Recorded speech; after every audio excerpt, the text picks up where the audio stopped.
Our citations all have great flying qualities, but with over 8,000 manufactured, there are differences between each model and especially in the cockpit.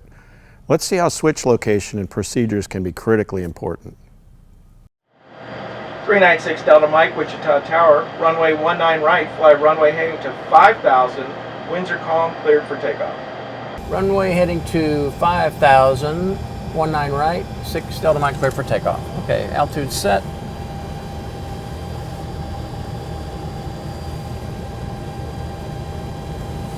Parking brake is released.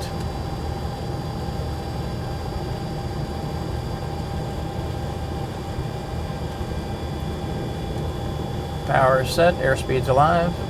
80 knots, V1. Rotate. Positive rate.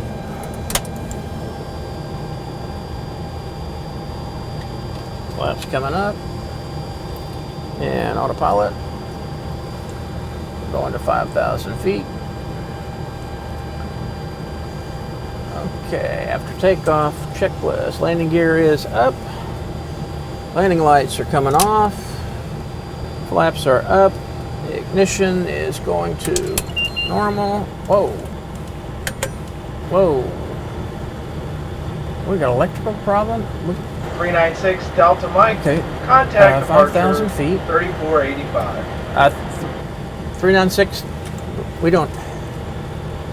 What in the world? 6 Delta Mike. Oh, for gosh sakes. All right. Turn on. Departure 396 Delta Mike. You read? 6 Delta Mike. You read? Okay, 5,000. Level off. 6 Delta Mike. You read? 396 Delta Mike on guard. Contact Wichita departure 3485. Departure 396 Delta Mike. We are declaring an emergency with electrical problem.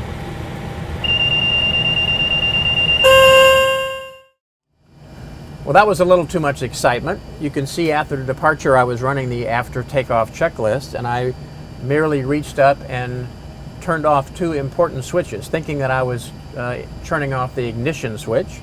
I turned off both of the inverters and the avionics, causing an immediate loss of just about everything in the airplane. I'm sure that has been done before. I've heard lots of stories, and here to talk about something that happened to him is a member of the CJP Safety Committee and a Citation 5 owner, chairman of our Legacy Committee, Indra Holan. Welcome, Indra. Thank you. It's good to be here. So you had something happen to you similar to that. Let's talk about it. Yeah, I think if you ask anyone that has driven a Legacy jet like this, and you mention this scenario, they will be embarrassing looking away and kind of go, well, I might have some knowledge of that. They might have known someone that had done that? Exactly. There are 2 switches that are right above the ignition switches, and the checklist calls for turning off the ignition. And if you're quick, you can flick the avionics and inverter switch off and everything goes dark. I was taking off 600 overcast flying cloud, and you take off on 10 and you make an immediate turn 180 to go south. And right as I was entering the clouds, I followed my checklist and rushed the action and put off what I thought was the igniters, and it turned out to be the switches that make everything go dark. Join the club, right? You're right, join the club. And it was a very confusing experience because I was just entering into the clouds. Now my gyros didn't spin down, but I got all kinds of flags, of course.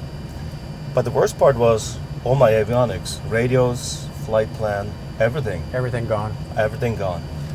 And fortunately, I remembered the last thing I'd done, and I'm like, that must be it. And I looked over and I saw the switches were in the wrong position.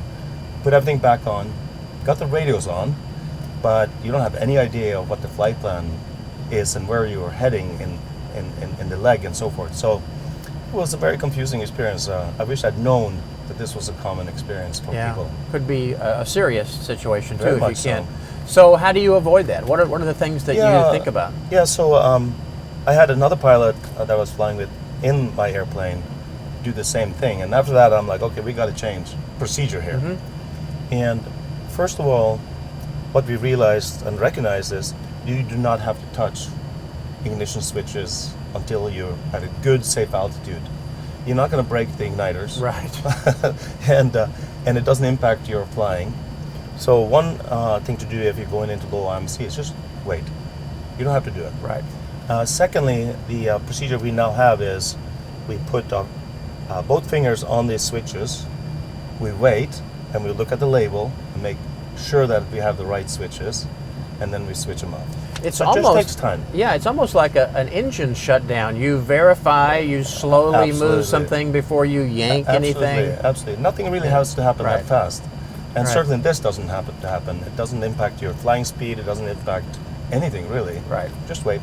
Well, that's great advice, and we hope that you're sharing your event will educate our CJP members, and we Yeah. can't thank you enough for No, thank you. coming forward. It's a little bit embarrassing, but now that I know I'm in good company, I don't feel so embarrassed. But Yeah. I've tried not to make it ever happen again. Well, we're glad that you did. Thank you so much. Thanks. Appreciate it. Thanks, guys. Our legacy members are a valued part of our association, and this is fantastic safety information. Be sure to go to the safety tab on citationjetpilots.com. Until next time, fly safely.